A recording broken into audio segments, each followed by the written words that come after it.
Now let's start with dihybrid cross. Dihybrid cross में Mendel ने जो है दो कैरेक्टर्स को लिए थे, दोनों कैरेक्टर्स के कंट्रास्टिंग ट्रेट्स लिए थे. तो हम कह सकते हैं कि in dihybrid cross we will study the inheritance of two characters simultaneously, right. तो डाईहाइब्रिड क्रॉस में मेंडल ने जो कैरेक्टर लिया था, उन्होंने जो कैरेक्टर्स कंसिडर किए थे, the characters were, he considered two characters together and those characters, एक तो था प्लांट हाइट और दूसरा कैरेक्टर था, first character was plant height, second character was seed shape. तो प्लांट हाइट के जो कंट्रास्टिंग ट्रेट्स होते हैं, हाइट के कंट्रास्टिंग ट्रेट्स हैं टॉलनेस एंड ड्वार्फनेस. तो टॉलनेस एंड ड्वार्फनेस, जिसमें से कि आपको पता है कि tallness is the dominant character and dwarfness is recessive character. इसी तरीके से सीड शेप के जो दो कंट्रास्टिंग ट्रेट हैं, round seed and wrinkled seed. मैंने कल टेबल बनाया था, टेबल में बता दिया है. Round seed is the dominant character, dominant trait, and wrinkled seed is recessive trait. तो उन्होंने पेरेंट जनरेशन में दो होमोजाइगस प्लांट्स लिए, प्योर लाइन प्लांट्स लिए, ठीक है. एक प्लांट लिया जिसकी जो कि टॉल था, जिसकी हाइट टॉल थी, मतलब tall plant with round seed shape, and the another plant which he took was the dwarf plant with wrinkled seed shape. Both the plants were homozygous, the pure line plants. F1 जो parent generation में जो वो लेते थे plant Mendel, ये plants क्या होते हैं, pure line plants होते थे. So he took tall and plant and with round seed.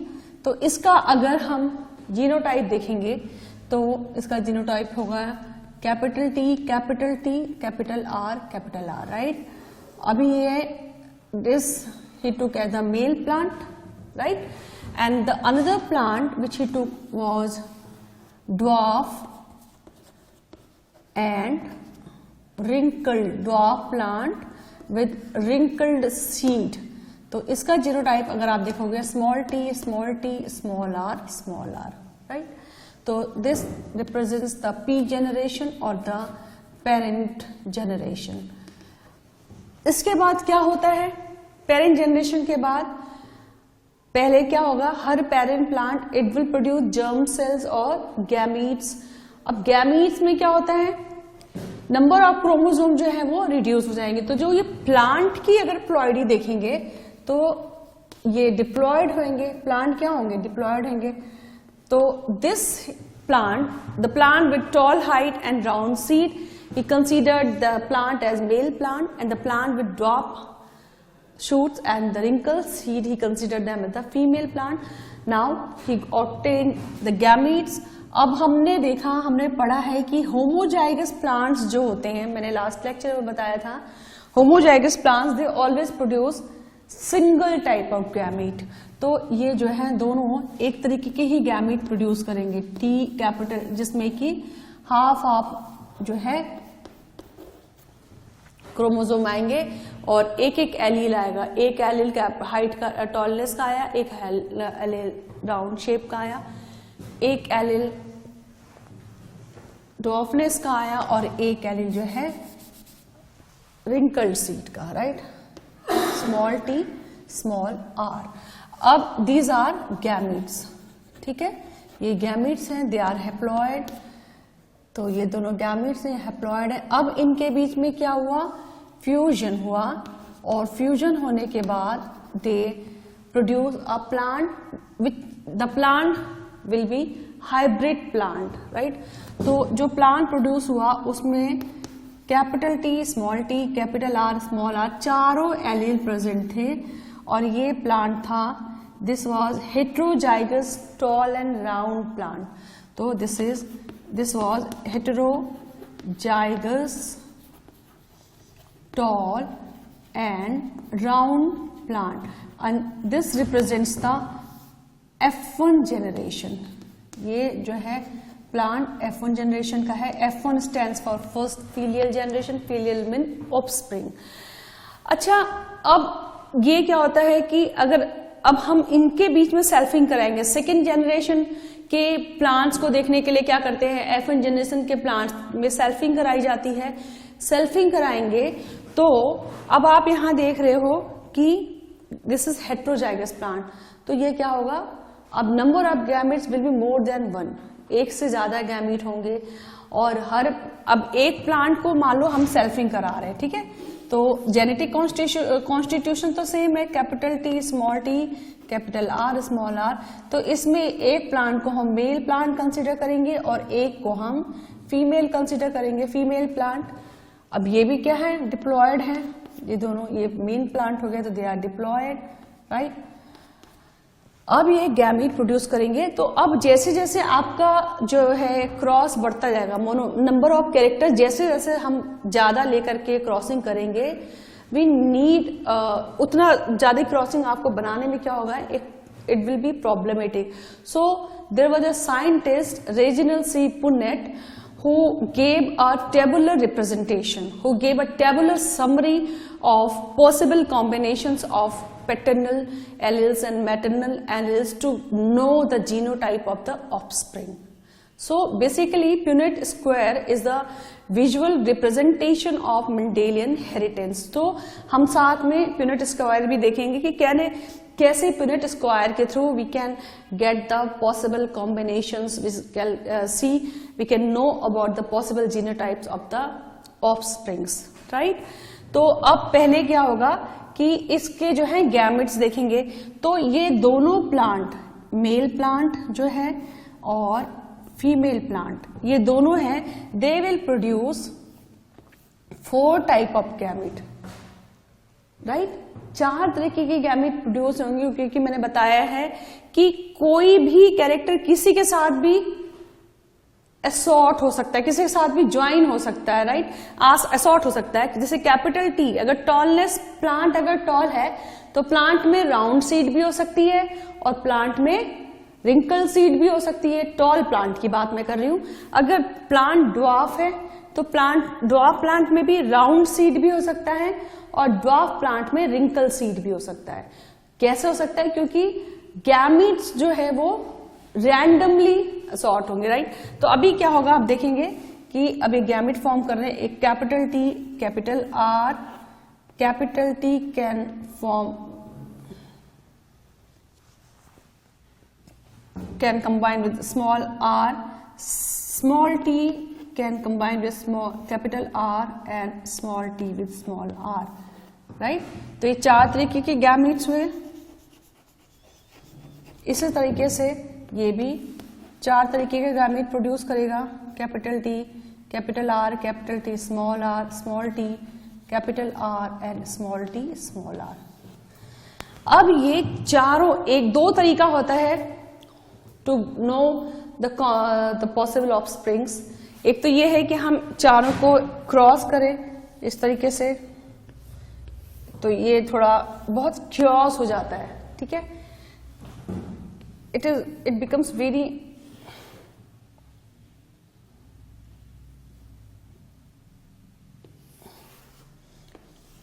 ठीक है। तो आप ये देखोगे कि इसमें बहुत कंफ्यूजन हो जाएगा। तो उसके लिए जो रीजनल सी पुनेट ने एक पुनेट स्क्वायर दिया था, पुनेट स्क्वायर चार्ट मेथड ही डिवाइस्ड। तो लेट्स से पुनेट स्क्वायर देखते हैं, साथ ही में ये इस क्रॉस को हम करेंगे। Punnett square is a tabular form, is a graphical visual representation or the graphical representation of Mendelian inheritance. It was given by scientist Reginald C. Punnett. ठीक है, Punnett square is a square diagram which is used to predict the genotypes of a particular cross, right? So what is Punnett square? It is the square diagram used to predict the possible genotype of a particular cross. इसमें क्या करते हैं, हम एक square बनाते हैं, ठीक है। और तो ये मैंने एक चार्ट बना दिया, ये टेबुलर फॉर्म तैयार कर लिया, चार्ट तैयार कर लिया। तो आप कह सकते हैं कि Punnett square is the visual representation of Mendelian inheritance, right. अब हम देखेंगे सारे कॉम्बिनेशन मिल करके ये पॉसिबल जो ऑफस्प्रिंग्स हैं वो ये 16 ऑफस्प्रिंग्स कैन बी प्रोड्यूस्ड, ठीक है। अगर हम 2 कैरेक्टर को कंसीडर कर रहे हैं तो F2 जनरेशन में we can get this 16 plants. अब इन 16 प्लांट्स में हम देखते हैं कि पेरेंट प्लांट कितने हैं और क्या कोई नया रिकॉम्बिनेशन, नया मतलब प्लांट प्रोड्यूस हुआ, नया कॉम्बिनेशन का प्लांट प्रोड्यूस हुआ कि ऑल द कॉम्बिनेशन और ऑफ पेरेंटल कॉम्बिनेशन, जैसे parental combination tall and round and dwarf and wrinkle. तो लेट्स स्टार्ट। अब मैंने बताया है कि जो डोमिनेंट कैरेक्टर होता है वो कैपिटल अल्फाबेट से डिनोट करते हैं, जो रिसेसिव कैरेक्टर होता है वो स्मॉल अल्फाबेट से रिप्रेजेंट करते हैं। और अगर किसी एक कैरेक्टर के contrasting traits, different alleles present रहेंगे, डोमिनेंट और रिसेसिव दोनों एलील प्रेजेंट रहेंगे, तो क्या होगा, recessive character will be marked by the dominant character, ठीक है। तो इसको ध्यान में रखते हुए अब हम देखते हैं कौन कौन से प्लांट्स प्रोड्यूस हो रहे हैं। तो आप यहां देख रहे हो, यहाँ पे capital T, capital R, capital T, capital are, तो चारों एलील जो है वो कैपिटल है। या इसका मतलब यहाँ पे जो प्लांट प्रोड्यूस होगा कैसा होगा, टॉल होगा और राउंड होगा, right. Capital T, capital R, capital T, small R, यहाँ पे दोनों कैपिटल टी है और एक कैपिटल आर है, स्मॉल आर है। तो टॉल तो होगा ही होगा, कैपिटल टी है, लेकिन सीड भी राउंड होगा क्योंकि एक कैपिटल आर प्रेजेंट है। तो अगेन मैं टॉल एंड राउंड सीड को, tall plant and round seed जो है इसको मैं येलो कलर से डिनोट कर रही हूं, ठीक है। तो ये हो गया, और टी आर से, T R tall and round, ये भी टॉल एंड राउंड, ये भी टॉल एंड राउंड होगा। यहां पे देखें आप, ये भी टॉल एंड राउंड। अब यहां देखिए, यहां दोनों कैपिटल टी प्रेजेंट है और दोनों स्मॉल आर प्रेजेंट है। जब होमोजाइगस कंडीशन में एलिल्स प्रेजेंट होंगे तो क्या होंगे, they will express the character. Recessive allele जब होमोजाइगस कंडीशन में प्रेजेंट होंगे तो they will express the character. तो यहाँ पे 2 रेसेसिव एलिल प्रेजेंट है, स्मॉल आर, स्मॉल आर। तो यहाँ पे कैसा प्लांट प्रोड्यूस होगा, दोनों कैपिटल टी प्रेजेंट है तो टॉल तो होगा ही, लेकिन सीड कैसे होंगे, रिंकल्ड होंगे।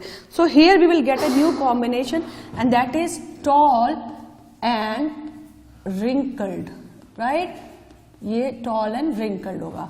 तो हम यहाँ पे, मैं इसको यहाँ पे लिखती हूं, another plant is tall and wrinkled, tall plant with wrinkled seed which I am denoting with this blue colour.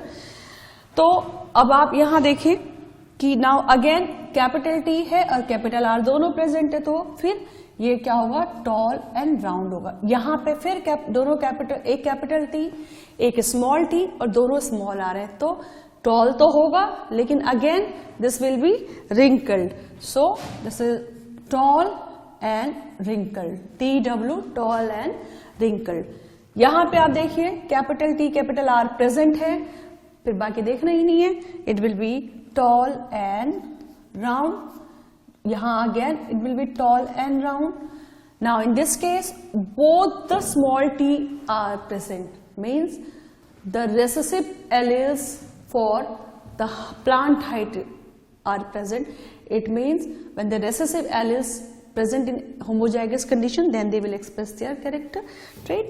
तो अब ये कैसा होगा, dwarf होगा, dwarf and round, जिसको मैं पिंक कलर से, ये नया कॉम्बिनेशन का प्लांट प्रोड्यूस हुआ है which is dwarf and round, right?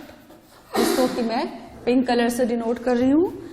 Now here again this will B dwarf and round, right.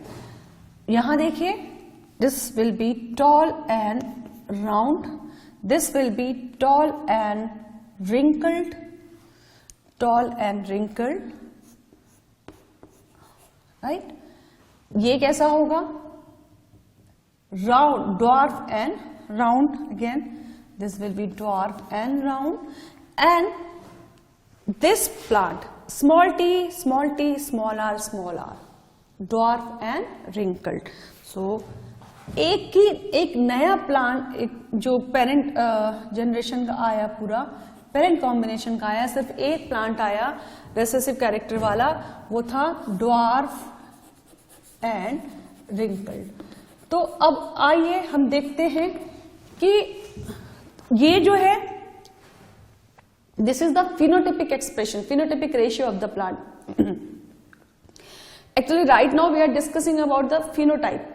तो अब आप देखो कि कितने plant, out of this total 16 plants, how many plants are tall and round? 1 2 3 4 5 6 7 8 9. Okay, so there are 9 plants which are tall and round. How many plants are there which are tall and wrinkled? 1 2 3. Okay, so 3 plants are tall and wrinkled. How many plants are there which are dwarf and round? 1 2 3. So बच्चा out of these 16, 9 plus 3 plus 3 15, बचा एक plant which is dwarf and wrinkled. So what is the phenotypic ratio? So this is the phenotypic ratio. तो आप देख रहे हो कि हमें दो पेरेंटल कॉम्बिनेशन के साथ साथ दो नए कॉम्बिनेशन के भी प्लांट मिल रहे हैं, ठीक है। 2 new plants, there are, we got 3 and 3, 6 plants out of 16 which are of new combination other than the parent combination. अगर आप जीनोटाइप की बात करें, अगर हम जीनोटाइप देखें तो इसका genotypic ratio, this is not in your course, लेकिन अगर जीनोटिपिक रेशियो, आप, ये एक होमवर्क है कि कैलकुलेट द जीनोटिपिक रेशियो, मतलब कितने, आप देखोगे जैसे कैपिटल टी कैपिटल आर, ये कॉम्बिनेशन कितने प्लांट्स में है, कितने प्लांट्स में दोनों कैपिटल टी है और एक स्मॉल आर है और एक कैपिटल आर है। इस तरीके से जीनोटिपिक रेशियो निकालना होता है। तो बहुत डिटेल में नहीं जाते हुए मैं इसका जीनोटिपिक रेशियो बस आपको बता देती हूं कि what is the genotypic ratio. जो जीनोटिपिक रेशियो आता है डाइहाइब्रिड क्रॉस का, इट इज 1:2:1:2:2:1:2:1:1. और this is total plant. The number of total plants कितने हो रहे हैं? 16. सो this is the dihybrid cross. ये इसी क्रॉस को, I have perform this cross and it is represented here. This is, आप यहां पे लिख सकते हो, this is the total cross, it represents the F2 generation. तो F2 जनरेशन में, F1 जनरेशन में तो क्या था? All the plants are heterozygous tall and round. F1 generation में क्या हुआ? All plants are heterozygous tall with round seed, tall and round. But in F2 generation हमें क्या हुआ? Parent generation के भी plant मिले और we got the plant with the new combination too. So this is all about the dihybrid cross. Next I will discuss about the Mendel's law of inheritance. Now after discussing monohybrid cross and dihybrid cross, I'm going to discuss about the laws, Mendel's laws of inheritance, right? Mendel's ne basically he gave generalization, and his 2 generalization were raised to the status of laws by the Karl Correns. So here I am going to discuss those generalization, and in this, and I will also tell you about those two generations who were raised to the status of laws, right? So the first postulate or the first generalization, which commonly is also known as the law of the inheritance, is the principle of paired factors. He gave many generalizations in the form of principles. So the first principle is the principle of, आपने ये cross देख लिया है, अब इसके बाद आपको ये जो जनरलाइजेशंस हैं, ये जो लॉज हैं, ये आसानी से समझ में आएंगे. The principles of paired factors. According to this generalization, according to this principle, that each character is governed by a factor called genes, and genes has two alternative forms called alleles, right? इस postulate, इस principle के हिसाब से क्या है कि each character, जितना जो भी character है, हर character is governed by a gene. Each character is governed by a gene, ठीक है, and by a factor. Actually Mendel ने जीन टर्म नहीं यूज किया था. Mendel use the term factor for the genes, right. हम अभी जब हम इस समय जब हम इसको पढ़ते हैं तो generally we use the term gene, but the Mendel he use the term factor. तो I am going to write down here a factor. So each character is governed by a factor which is known as called as gene. और क्या था, जितने भी genes थे, genes has two alternative forms called alleles. Gene has two, each gene, हर gene में it has two alternative forms called alleles. कहीं कहीं पे दो से ज्यादा भी alleles होते हैं, multiple allelism, right? Second principle was the principle of dominance or the law of dominance. Law of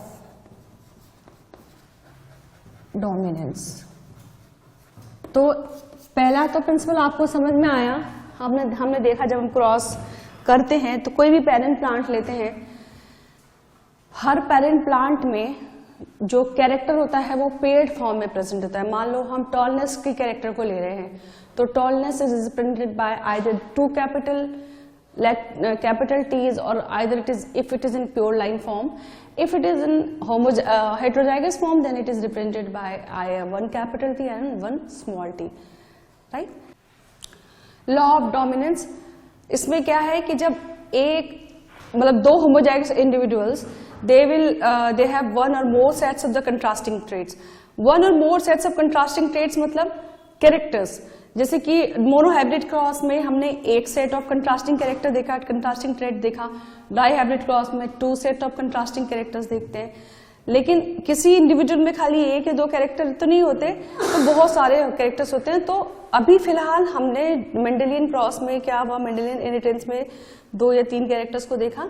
तो उस टर्म्स में हम यहाँ पे डेफिनेशन लिख रहे हैं. So when two homozygous individuals with one और more sets of contrasting characteristics, when two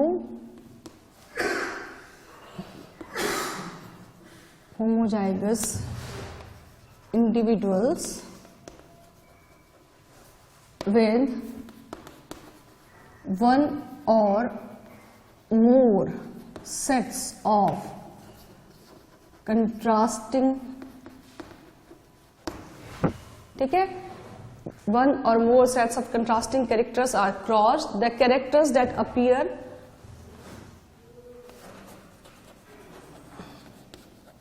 are crossed, then the character that appears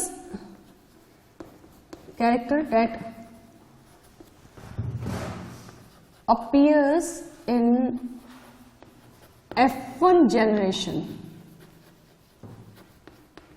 is dominant character.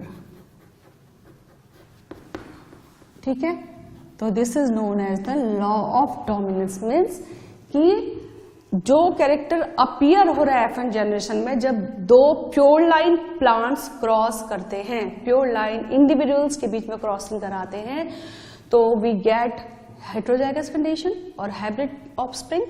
लेकिन उनमें जो कैरेक्टर अपीयर होगा वो कैरेक्टर कौन सा अपीयर होगा? जो डोमिनेंट है। The character which do not appear, which will not appear in the cross, that is the recessive character. This is known as the law of dominance. The third law is the law of segregation or the purity of gametes. Third law is law of segregation or also known as purity of gametes. आपने देखा जब मैंने cross बनाया कि मान लो एक tall plant है, ठीक है, इसमें कैपिटल टी था, जब इसने गैमीट फॉर्म किया ना, चाहे ये टॉल प्लांट, ये प्योर लाइन टॉल प्लांट है, या ये टॉल प्लांट लेते हैं जो हेटेरोजाइगस है, ये मेल भी हो सकता है और फीमेल भी हो सकती है, दोनों हो सकता है, इधर मेल और फीमेल। तो जो इनके गैमीट बनेंगे, तो आप देखोगे गैमीट में, गैमीट फॉर्मेशन के समय सेग्रीगेट एलिल्स जो है वो सेग्रीगेट हो जाते हैं, right? Alleles they become segregate, दोनों साथ नहीं, तो दोनों कैपिटल टी साथ में नहीं आते। ये जीन्स में एलिल्स पेयर्ड फॉर्म में है, ये एलिल्स जो है गैमेट्स में सेग्रीगेट हो जाएंगे। This is known as the law of segregation. So when a pair of contrasting characters are brought together in a heterozygous cross, when a pair of contrasting characters are brought together in a heterozygous condition, the two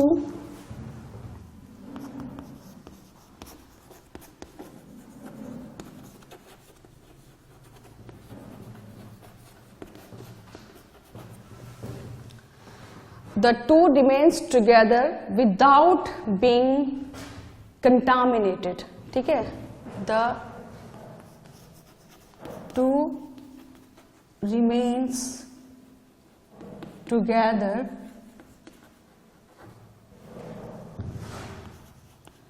without being contaminated. अभी मैं बताऊंगी कि what is the meaning of contaminated.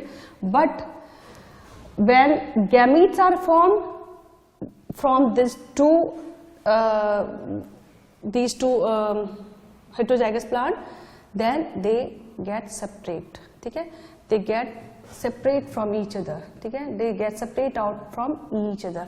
So without being contaminated मतलब क्या हुआ कि आप यहाँ देख रहे हो कि इस प्लांट में देखो, ये हेटेरोजाइगस टॉल में, इसमें कैपिटल टी और स्मॉल टी है। कंटामिनेशन मतलब क्या होता है? एक टॉल प्लांट है, एक शॉर्ट प्लांट है, लंबे और छोटे के बीच में एक और भी एक एवरेज हाइट आती है, मीडियम हाइट आती है, एक हाइट और हम लेते हैं जिसको कहते हैं मीडियम। मतलब क्या हो रहा है? कंटामिनेशन हो रहा है, ब्लेंडिंग ऑफ कैरेक्टर हो रहा है, ना बहुत लंबा है ना बहुत छोटा है, तो क्या मीडियम हाइट है। बट यहाँ पे ऐसा नहीं हो रहा है, there is no blending of the character, there is no contamination. ठीक है, सो क्या हो रहा है? बट ये जो है दे जब भी एक साथ ये आएंगे, ठीक है, हेटेरोजाइगस कंडीशन में आएंगे, या either they will be expressed और they will be suppressed, but they will not become contaminated.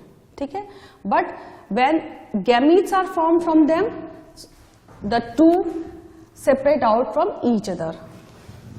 But when देख रहे हो, but when gametes are from them, the two separate out from each other.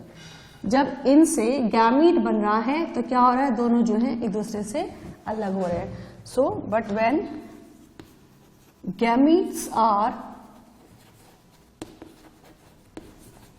Form from them, the two separate out from each other.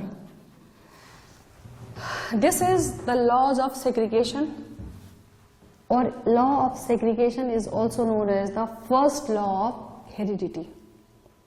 मैंने बताया था Karl Correns ने, ये क्या है, ये प्रिंसिपल है, principle of segregation, principle of dominance कह सकते हैं। ये जो लॉ ऑफ सेग्रीगेशन है जो कि मोनोहाइब्रिड क्रॉस के बाद मेंडल ने दिया था, this is also known as the first law of heredity. तो आप ध्यान रखें, ये नहीं है फर्स्ट लॉ ऑफ हेरिडिटी, ये नहीं है first law of heredity. Which is the first law of heredity? The law of segregation और purity of gametes. It is also known as the first law of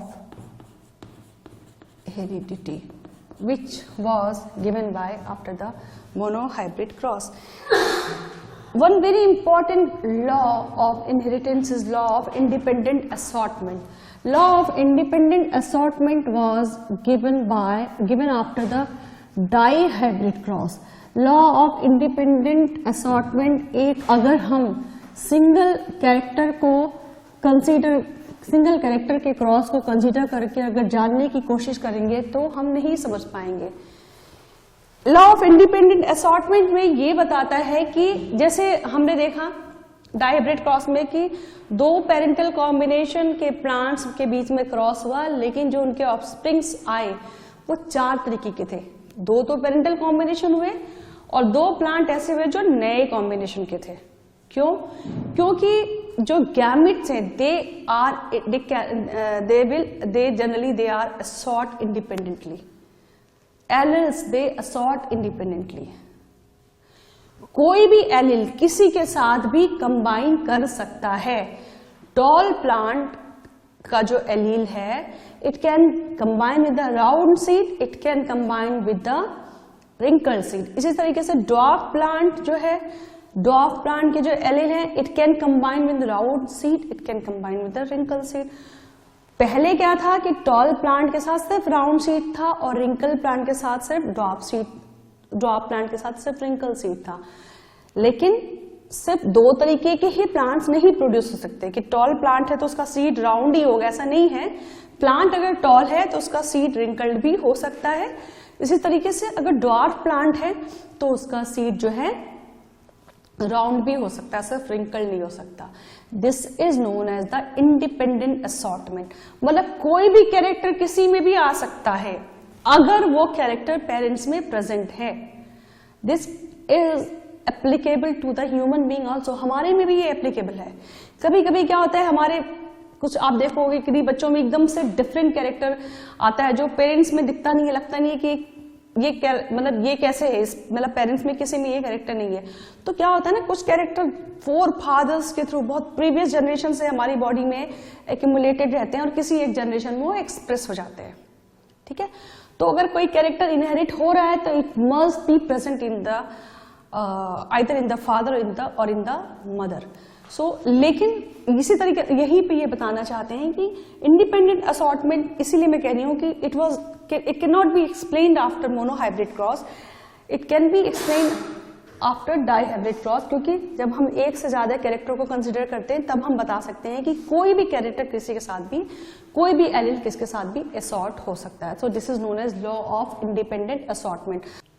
so if the inheritance of more than 1 pair is studied, if the inheritance of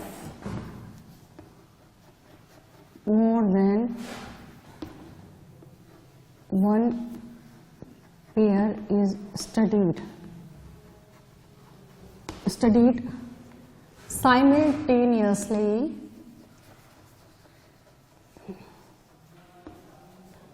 ठीक है, studied simultaneously, the gene for each pair of character, the gene for each pair of character assort out independently. This is known as law of independently. This is known as law of independent assortment. मैंने बताया था it was given by after the dihybrid cross, and this is also known as the second law of heredity, जो Carl Correns ने Mendel के generalisation को law of status दिया था, उसमें एक जनरलाइजेशन ये था. It is also known as second law of heredity. So this is all about the dihybrid cross. अब मैं कुछ क्वेश्चंस डिस्कस करूंगी. एक दो क्वेश्चंस हम क्रॉस से रिलेटेड डिस्कस कर लेते हैं. Let's discuss a question. A pea plant with blue color flower denoted by capital BB is crossbred with a pea plant with white flowers denoted by small bb. So this is the condition.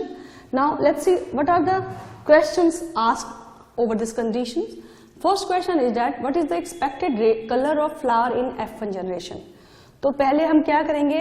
We'll make a cross between the two plants with two different color of flowers, BB and capital BB and small BB. तो एक plant जो था जिसका कि जीनोटाइप था capital BB, suppose this is male plant, इसमें blue flower है, ठीक है, this is blue colour flower. It is crossed with the plants with white flower whose genotype is small BB, ठीक है. तो this represents the P generation. अब ये जो है क्या होंगे? They both will produce gamete. ये गैमीट प्रोड्यूस करेंगे. होमोजाइगस प्लांट है तो ये similar type of gamete produce करेंगे, एक ही तरह के गैमीट प्रोड्यूस करेंगे. ये प्लांट जो है diploid, they are showing diploid condition. When the gametes are produced then they will be haploid in ploidy condition. Now these gametes they will fuse together and they will produce a new combination of plant whose genetic constitution is, whose genotype is G capital B small b. अब आपको पता है capital letter is dominant, is expressing the dominant character, is denoting the dominant character. It means कि अगर capital B यहाँ प्रेजेंट है तो what will be the flower of the colour? It will be the blue.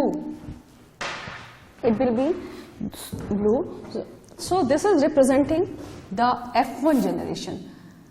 अब यहाँ पे जो ये ब्लू है ना, it is not homozygous blue. आप यहाँ देख रहे हो ये ब्लू में होमोजाइगस है क्योंकि both the alleles are similar, but here the alleles are different. So this is heterozygous condition, heterozygous blue, right. अब ये ब्लू को अगर हम सेल्फिंग कराएं, अगर नेक्स्ट क्वेश्चन आया तो आंसर क्या होगा कि expected colour of flower in F1 generation is blue. Answer is blue. तो F1 जनरेशन में जो फ्लावर आ रहा है वो कैसा है? ब्लू कलर का हो रहा है. Now the next question is what is the percentage of plants bearing white flower in F2 generation when plant of F1 सेल्फ्ड. अब F1 के प्लांट की अगर हम सेल्फिंग करें, सपोज हम सेल्फिंग परफॉर्म कर रहे हैं, तो सेल्फिंग इन दोनों प्लांट के बीच में करेंगे. एक प्लांट को हम मेल प्लांट कंसीडर करते हैं, एक को female. Again they will produce gamete. Now these are heterozygous plant, है ना. अब क्या हो रहा है? ये हेट्रोजाइगस प्लांट है तो they will produce two type of the gamete. तो ये क्या करेंगे? दे विल प्रोड्यूस दो तरीके के गैमीट. कैपिटल बी, एक गैमीट में कैपिटल बी होगा एलिल, एक में स्मॉल बी होगा. इस तरीके से इसमें भी एक में कैपिटल बी एलिल होगा और एक में स्मॉल बी होगा. अब इनमें हम क्रॉस परफॉर्म करेंगे. तो क्रॉस में क्या होता है? This capital B can combine with this capital B and this capital B can combine with this capital B also. तो हम ये सारे ऑप्शन पॉसिबिलिटी परफॉर्म करेंगे. तो एक हुआ, एक प्लांट हमें जो प्लांट हमें मिला उसमें कैपिटल बी था जीनोटाइप. अनदर प्लांट में जो हम another plant which we get is having the genotype capital B small b, capital B small b, and one more plant we got in which we have the genotype small b, right? So the question is what is the percentage of plant bearing white flower in F2 generation? White color is recessive color, ठीक है. White colour क्या होता है, recessive colour है। और recessive trait कब express होते हैं, recessive trait always expresses when they are in homozygous condition. This is very important point, you can write it down somewhere कि recessive traits always express in homozygous condition. homozygous condition में ही recessive trait express होंगे, otherwise it will be masked by the dominant trait. तो अब आप बताओ कि इन 4 plant में कितने प्लांट वाइट हैं, ये तो ब्लू हो गया, this is blue, this is blue, this is blue, but this is white. तो अगर हम कंसिडर करें out of these 4 plant only 1 is white and 3 are blue, तो कितने परसेंट फ्लावर वाइट है, 25% flowers, 75% flowers are blue and 25% flowers are white. So what is the percentage of white flower, 25% flowers are white. Next question, what is the expected ratio of genotypes capital BB and capital B small b in F2 progeny? ठीक है, F2 प्रेजेनी में capital BB और capital B small b का क्या present, तो capital BB 1 है, capital B small b, capital small b कितने हैं प्लांट, 2, और स्मॉल b के प्लांट कितने, 1 है। तो यहाँ पे रेशियो पूछ रहा है इसके और इन दोनों के बीच में, तो कितना होगा 1:2, तो ratio is 1:2। So this is how you can calculate such type of questions related with the Mendelian's inheritance.